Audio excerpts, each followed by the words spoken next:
Goris, ou une ville saturée de voitures. Le flot est ininterrompu. Et à y regarder de plus près, sur les toits de ces véhicules, des chaises, des couvertures, des sacs de vêtements, entassés à la va-vite. Quelques biens matériels jetés dans un camion, tous les signes d'habitants qui ont pris la fuite.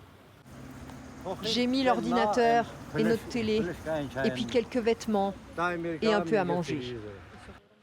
Ces milliers d'Arméniens arrivent du pays voisin, l'Azerbaïdjan. Ils habitaient une enclave, le Karabakh. Leurs villages, leurs villes ont été prises d'assaut par les militaires azerbaïdjanais. Ces femmes et leurs enfants errent dans ce bus depuis 4 jours. On s'est enfui. On sait que les Azéris sont entrés dans notre village après notre départ. Arméniens et Azerbaïdjanais se sont fait la guerre par 2 fois dans le passé.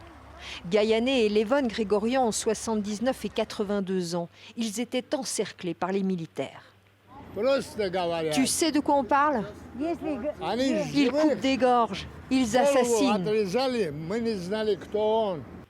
Et puis, ils nous montrent la clé de leur maison.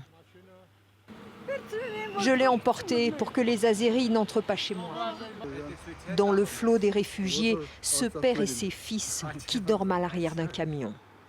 Ceux qui sont arrivés là représentent à peu près un quart de la population entière de cette enclave arménienne du Haut-Karabakh. Il reste encore près de 100 000 personnes qui sont en train de se mettre sur les routes et que nous devrions voir arriver dans les jours qui viennent.